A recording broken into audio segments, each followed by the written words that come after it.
This is Digital Anarchist at DevOpsWorld, Jenkins World, San Francisco, 2019. Anyway, with that out of the way, let me introduce this lady to my right.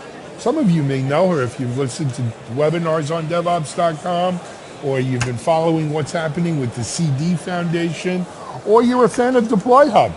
It's the CEO, co-founder of DeployHub, Tracy Ragan. Tracy, welcome. Thank you, Alan. A pleasure to have you here, as usual. My pleasure. Okay. My pleasure. No, it is. It's always good to have Tracy here. So, Tracy, let's talk a little bit. You know, we're here at DevOps Jenkins World, and obviously DevOps is on top of everyone's mind. But really, kind of the big revolution in DevOps over the last 2 years, 3 years, has been the impact that Kubernetes has had on the whole CI/CD process and marketplace, right? What were entrenched leaders in the DevOps space have really found themselves, obsoleted overnight. Absolutely. By some of what's going on with Kubernetes. Yeah, Kubernetes, and I think even more so than Kubernetes, microservices and the shift to moving away from monolithic into a microservice structure is changing the way we develop software, and it's changing the way that we manage the development process, which obviously impacts the pipelines. Yeah. Let's talk pipelines. Yeah. So, we all know what a pipeline is, pretty much. Most companies are doing some level of continuous delivery. They understand orchestration. But when it comes to Kubernetes, and microservices in particular, the pipelines become disrupted pretty big. And the way they're disrupted is that, the biggest change is you no longer have a single repository. You have an application that's decomposed, and let's just say it's decomposed into 15 different microservices. Okay, now you have 15 different microservices that are being deployed independently, so they're all being pushed out into the production environment at different times, which is in essence what we were trying to do with agile development, where you do a small change and you incrementally release your application. But what we were doing then was we were doing small changes in agile, but we were releasing monolithic.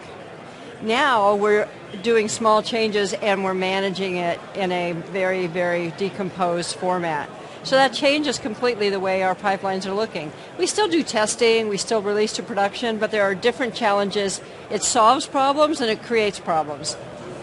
Absolutely. And, one of the themes I've been talking with people here the last 2 days about is also what we see as our problems today get solved. And then, this is like right out of The Goal, right? The book that Phoenix Project's based on. By solving the problem that we see today, many times, it's not that it's Cinderella and we live happily ever after with Prince Charming. We solve a problem, and then that brings us to the next bottleneck or the next resource constraint, and the next problem to solve. Yeah. And that's the way of IT, and not only IT, it's the way of the world, but in manufacturing as well. And we need to remember that too. A lot of people, they get down because, we solve this, we're releasing software a lot faster. Or, maybe even our software maybe is better quality. But there's another issue now that's popped up. Yes. And it's like, and if we weren't doing that, we wouldn't have that issue. Well, that's ridiculous. Well, it's like in the microservices world, the fascinating, if you really look at it, what we've done, is in the monolithic world, our problem was the build. Right. That's what CI started for, right? Let's that get a was the 10-minute reason where for you being. can do a Absolutely. 10-minute build and fix it in less than that, Yep. which some companies can do and some companies can't. The build is where we did all of the configuration management and the packaging and the library management. All of that was done at the build. And then we protected, a way to really freak out a developer is delete their build directory. Oh, I thought you were going to tell me to keep the lights on in the office. No, you can really freak out a developer by deleting their build directory. Sure. Because they're only like, can we recreate that build? Uh-huh. So once we got that solved, that was sort of the beginning of CI/CD. The odd thing that's happening in Kubernetes is that in microservices is that the build is really small if it exists, because Python's interpreted, JavaScript is interpreted. Yeah. There are languages that are popular there, like Go, that's compiled, but it's not going to be an 8-hour build. No, it's going to be a tiny little build. So when we release a microservice, release it out into what we call the Death Star, and the RESTful APIs do the linking. Before we compiled and linked here, now we just compile and we link here. So all the configuration management issues have shifted from the build to the runtime.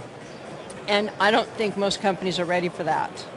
So CDF board member, serial entrepreneur, DeployHub CEO founder, Tracy Ragan, here at DevOpsWorld, Jenkins World. We're live on digitalanarchist.live. Check it out. We'll be back with another guest in just a moment or two. Stay tuned, and we'll talk to you later. Bye-bye.